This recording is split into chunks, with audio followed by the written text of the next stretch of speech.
अस्सलाम वालेकुम। आज हम पढ़ेंगे लॉजिकल ऑपरेटर्स के बारे में। लॉजिकल ऑपरेटर्स भी arithmetic operator, unary operators, relational operators और असाइनमेंट ऑपरेटर्स की तरह कुछ और ऑपरेटर्स हैं जिनके बारे में हम आज डिटेल में पढ़ेंगे। ओके, तो सबसे पहले जो 3 लॉजिकल ऑपरेटर्स हमारे होते हैं वो होते हैं लॉजिकल एंड, जिसका सिंबल होता है 2 इम्परसेंट साइंस। और अगला लॉजिकल ऑपरेटर होता है लॉजिकल और, जिसका सिंबल होता है 2 लाइंस। और एक होता है हमारा लॉजिकल नोट, जिसका सिंबल होता है एक्सक्लेमेशन मार्क। ये लॉजिकल ऑपरेटर्स के ऑपरेंड्स क्या होते हैं? ऑपरेंड्स का मतलब ये होता है कि अगर एक लॉजिकल ऑपरेटर प्लस है तो हम उसको 2 और 3 दो नंबर्स को प्लस कर सकते हैं। तो जो ये नंबर्स हैं ये सिर्फ ऑपरेंड्स हैं और ये ऑपरेशन है। सही। तो अब हमने पढ़ा कि जो हमने रिलेशनल ऑपरेटर्स पढ़े थे जैसे कि ग्रेटर देन या इक्वल टू, ये ऑपरेशंस इनके जो ऑपरेंड्स होते हैं वो सिर्फ हमने कहा था कि वो न्यूमरल्स होते हैं। ऐसे ही है। तो जो लॉजिकल ऑपरेटर्स होते हैं इनके जो ऑपरेंड्स हैं वो होते हैं सिर्फ और सिर्फ बूल टाइप के। मतलब कि अगर एक लॉजिकल ऑपरेटर है लॉजिकल एंड, तो उसके इस तरफ भी कोई बोल्ड टाइप का वेरिएबल होगा और इस तरफ भी कोई बोल्ड टाइप का वेरिएबल होगा, या कोई ऐसी एक्सप्रेशन होगी जिसका आंसर या तो ट्रू हो या फॉल्स हो, और यहाँ पे भी कोई ऐसी एक्सप्रेशन होगी जिसका आंसर या ट्रू हो या फॉल्स हो। और इस ट्रू या फॉल्स और ट्रू और फॉल्स के दरमियान ये ऑपरेशन जो है वो कोई ऑपरेशन परफॉर्म करेगा, ये ऑपरेटर जो है कोई ऑपरेशन परफॉर्म करेगा। तो जो लॉजिकल ऑपरेशंस हैं वो सिर्फ बोल के ऊपर होते हैं। सही। तो जो एक बात हमने इनके बारे में पढ़ी वो ये कि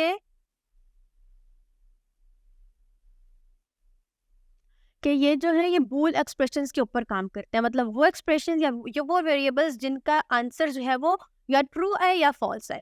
बूल के बारे में हम पढ़ चुके हैं कि ये या ट्रू या फॉल्स होता है। ओके, अगली बात हम लोग ये देखते हैं कि ये काम कहाँ पे करते हैं। तो अगेन जिस तरह रिलेशनल ऑपरेटर्स थे उसी तरह जो लॉजिकल ऑपरेटर्स हैं ये भी हमारे पास डिसीजन मेकिंग में काम करते हैं। बल्कि ये डिसीजन मेकिंग किस तरह की करते हैं, ये इस तरह की डिसीजन करते हैं कि अगर हम लोग इनको कंडीशंस देते हैं, एक कंडीशन है और एक और कंडीशन है। कंडीशन हम इसे किसको कह रहे हैं? कंडीशन हम कह रहे हैं कोई भी ऐसी एक्सप्रेशन जो कि या तो ट्रू होगी या फॉल्स होगी, या ट्रू होगी या फॉल्स होगी। और हम लोग इन दोनों कंडीशंस के ट्रू या फॉल्स होने की बेस पर जब कोई डिसीजन कर रहे होते हैं तो उस डिसीजन को हम लॉजिकल ऑपरेटर्स के थ्रू करते हैं। ये वाली बात अभी हम एग्जांपल से देखेंगे तो हमें ज्यादा अच्छे तरीके से समझ आएगी। ऑलराइट, तो सबसे पहले हम देखते हैं कि लॉजिकल एंड क्या होता है। लॉजिकल एंड, ये जो ऑपरेटर है इसका फंक्शन ये होता है, ये ऑपरेशन परफॉर्म करता है कि वो कहता है कि ये ऑपरेटर आ गया, इस ऑपरेटर के इस तरफ भी एक एक्सप्रेशन होगी जिसका आंसर या ट्रू होगा या फॉल्स होगा, और इसके इस तरफ भी एक एक्सप्रेशन होगी जिसका आंसर या ट्रू होगा या फॉल्स होगा, या फिर कोई वेरिएबल होगा जो बोल टाइप का होगा जिसका आंसर या ट्रू या फॉल्स होगा। ठीक है, तो इसके इस तरफ भी एक ट्रू या फॉल्स में से कुछ होगा, इसके इस तरफ भी ट्रू या फॉल्स में से कुछ होगा। लॉजिकल एंड कहता है कि अगर ये वाली एक्सप्रेशन भी ट्रू है और ये वाली एक्सप्रेशन भी ट्रू है तो मैं रिटर्न करूंगा ट्रू। अगर ये वाली एक्सप्रेशन फॉल्स है और ये वाली एक्सप्रेशन ट्रू है तो मैं रिटर्न करूंगा फॉल्स। अगर ये वाली एक्सप्रेशन ट्रू है लेकिन ये वाली एक्सप्रेशन फॉल्स है तब भी मैं रिटर्न करूंगा फॉल्स। और अगर ये वाली एक्सप्रेशन फॉल्स है और ये भी फॉल्स है, तब भी मैं रिटर्न करूँगा फॉल्स। तो जब हम दो कंडीशंस के दरमियान लॉजिकल एंड यूज करते हैं, तो हम असल में ये कह रहे होते हैं कि ये ट्रू सिर्फ तब होगा जब दोनों कंडीशंस ट्रू होंगी, जब दोनों एक्सप्रेशंस ट्रू होंगे, जब इसके दोनों साइड पे ट्रू होगा, सिर्फ तब ये ट्रू होगा, वरना ये हमेशा फॉल्स हो। इसको एक एग्जांपल के साथ समझते हैं। फॉर एग्जांपल, हमारे पास ए एक नंबर है और उसका इंटीजर है और उसकी वैल्यू है 1, बी की वैल्यू है 2 और सी की वैल्यू है 3। अब अगर हम लोग कहें कि A is greater than B and B is less than, अब इसको हम इवेलुएट कैसे करेंगे? यहाँ पे हमारे पास ए की वैल्यू है 1 और बी की वैल्यू है 2 और 1 इज ग्रेटर देन 2 फॉल्स होता है, और बी की वैल्यू है 2, सी की वैल्यू है 3 और 2 इज लेस देन 3, तो यहाँ पे हमारे पास ट्रू आ जाएगा। ऐसा ही है, ठीक है ये वाली बात।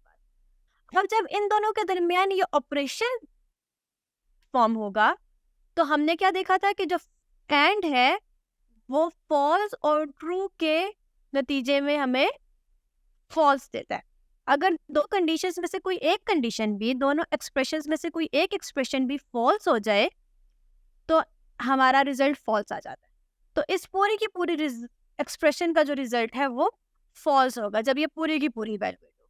हालांकि इसमें से एक ट्रू थी, लेकिन क्योंकि वो ट्रू किसी फॉल्स के साथ एंड हो रही थी, इसलिए वो फॉल्स बन।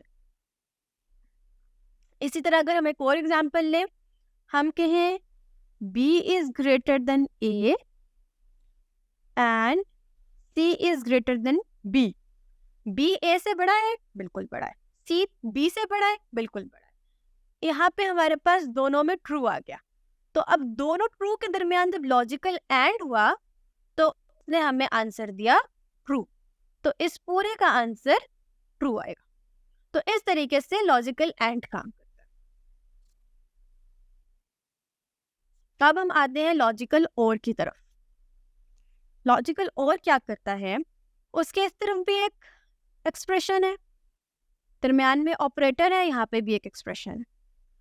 अगर यहाँ की एक्सप्रेशन ट्रू रिटर्न करे और यहाँ की एक्सप्रेशन ट्रू रिटर्न करे, उनके दरमियान हम और करें, तो हमारे पास आंसर आता है ट्रू। दोनों ट्रू होंगे तो ट्रू ही रहेगा। अगर यहाँ पे फॉल्स हो लेकिन यहाँ पर ट्रू हो, भी ये ट्रू ही देता है। और अगर यहाँ पे ट्रू हो लेकिन यहाँ फॉल्स हो, तब भी ये ट्रू ही रिटर्न करेगा। ये फॉल्स सिर्फ तब रिटर्न करेगा जब इसके अंदर इन्वॉल्व दोनों एक्सप्रेशंस फॉल्स हो, तब ये फॉल्स रिटर्न, वरना ये हमेशा ट्रू रिटर्न करेगा। तो ये एक काइंड ऑफ एंड का ऑपोजिट बिहेवियर है कि एंड जो है वो सिर्फ ट्रू तब रिटर्न कर रहा था जब दोनों एक्सप्रेशंस ट्रू होंगी जिनके दरमियान एंड हो रहा है, लेकिन और जो है वो फॉल्स सिर्फ तब रिटर्न कर रहा है जब दोनों एक्सप्रेशंस फॉल्स होंगी, वरना वो हमेशा ट्रू ही रिटर्न करता रहेगा। अब इस चीज को हम एग्जांपल से देखते हैं। फिर से उसी तरह की एग्जांपल ले लेते हैं। a इज इक्वल टू 1 है हमारे पास, b इज इक्वल टू 2 है और c इज इक्वल टू 3 है। अब अगर हम लोग ये लें कि a is greater than b और b is greater then c, अब a और b को देखें तो 1 2 से बड़ा नहीं है, तो ये फॉल्स हो जाएगा। b और c को देखें तो b c से बड़ा नहीं है, ये भी फॉल्स हो जाएगा। जब इन दोनों का और करेंगे तब तो ये हमें फॉल्स रिटर्न करेगा, क्योंकि दोनों एक्सप्रेशंस जो हैं वो फॉल्स हो गई हैं। लेकिन अगर हम लोग देखें b is greater then a और b is greater then c, अब b a से बड़ा है, 2 1 से बड़ा है, तो ये हमें ट्रू रिटर्न करेगा।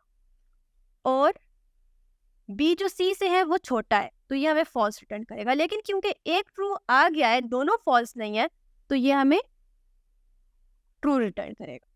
तो और का मतलब क्या है कि या ये कंडीशन ट्रू हो जाए या ये कंडीशन ट्रू हो जाए, तब हम ट्रू कंसीडर करेंगे, वरना हम फॉल्स कंसीडर करेंगे। एंड का मतलब क्या था, जो हम उर्दू में भी और कहते हैं, जो हम इंग्लिश में भी एंड यूज करते हैं वर्ड, वो उसमें हम क्या करते हैं, हम कहते हैं कि ये भी ट्रू और ये भी ट्रू हो, दोनों ट्रू हो। Expression 1 and expression 2 should be true, so हमारे पास ट्रू आएगा। और के अंदर हमारे पास क्या होता है, एक्सप्रेशन 1 और एक्सप्रेशन 2 शुड बी ट्रू, दोनों में से कोई एक भी ट्रू होगी तो हमारे पास ट्रू आ जाएगा। ओके, अब हम नोट के बारे में पढ़ते हैं। लॉजिकल नोट जो है वो क्या करता है, वो एक ही ऑपरेंड लेता है, ठीक है। मतलब कि यहाँ पर कोई एक्सप्रेशन होगी या वेरिएबल होगा जिसकी वैल्यू या ट्रू होगी या फॉल्स होगी, और ये ऑपरेटर क्या करेगा, अगर इसको ट्रू देंगे तो ये उसको फॉल्स बना देगा, अगर इसको फॉल्स देंगे तो ये उसको ट्रू बना देगा। ये असल में कॉम्प्लीमेंट परफॉर्म कर देता है अपने ऑपरेंड के ऊपर।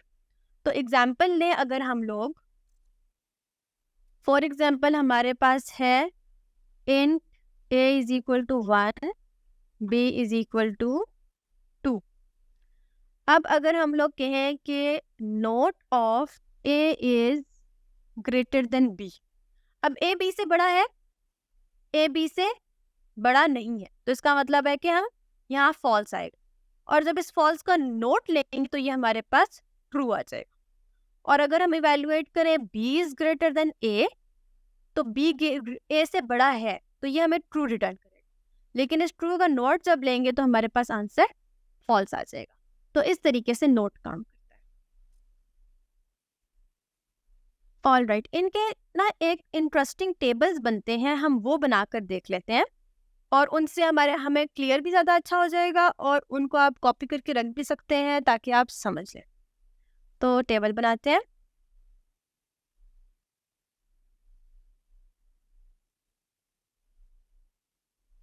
ऑल राइट, तो हमारे पास एक ए हम लेंगे, ए को हम कह रहे हैं, इसकी वैल्यू या ट्रू या फॉल्स हो सकती है, एक बुलियन है, ये एक एक्सप्रेशन को भी रिप्रेजेंट कर सकते हैं। हम कह सकते हैं कि bool A is equal to false, ये भी कह सकते हैं, और हम ये भी कह सकते हैं कि bool A is equal to A greater than B.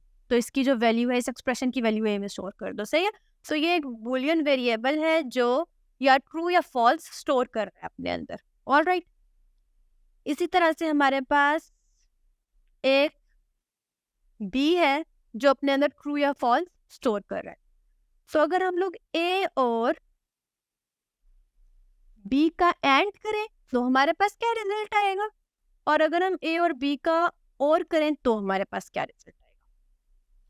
अरे अगर ए ट्रू है और बी भी ट्रू है, तो ए और बी दोनों ट्रू है तो एंड जो है वो ट्रू रिटर्न करेगा। अगर ए ट्रू है लेकिन बी फॉल्स है, तो दोनों में से एक भी फॉल्स हो गया तो एंड फॉल्स रिटर्न करेगा। पहला फॉल्स है, दूसरा ट्रू है, तब भी दोनों में से एक फॉल्स हो गया तो ये फॉल्स रिटर्न करेगा। दोनों फॉल्स है तब तो ये करेगा ही फॉल्स रिटर्न। दूसरी तरफ जो और है वो क्या करता है, अगर ए और बी दोनों ट्रू है तो ये ट्रू करेगा, फिर दोनों में से कोई एक भी ट्रू है तो ये रिटर्न करेगा ट्रू। इधर भी दोनों में से एक ट्रू है, बी ट्रू है, तो ये ट्रू रिटर्न करेगा। लेकिन अगर दोनों फॉल्स हो जाए तो फिर ये फॉल्स रिटर्न करेगा। तो इस तरीके का लॉजिकल एंड लॉजिकल और का टेबल बनता है। और अगर हमारे पास इसी तरह एक वेरिएबल है बूल टाइप का जिसकी वैल्यू ट्रू या फॉल्स हो सकती है, और उसका हम लोग नोट लें, तो अगर ए वैसे ट्रू था तो नोट की वो फॉल्स हो जाएगा, और अगर वो पहले फॉल्स हो तो नोट की वजह से वो ट्रू हो जाएगा। तो ऐसा टेबल बनता है लॉजिकल नोट का। अब अगले वीडियोस में हम लोग डिसीजन मेकिंग स्टेटमेंट्स पढ़ेंगे, और उनके ऊपर हम लोग एक्साइटिंग टास्क करेंगे और प्रोग्राम्स बनाएंगे, जो कि बहुत ज़्यादा हम लोगों को जो डिसीजन मेकिंग स्टेटमेंट्स हैं ये इंटेलिजेंट प्रोग्राम्स बनाने में, ज़्यादा प्रोग्रेसिव प्रोग्राम्स बनाने में हेल्प आउट करती हैं, और हम लोग ये सारा कुछ करना सीखेंगे नेक्स्ट वीडियोज़ में। आज के लिए इतना ही, बाय।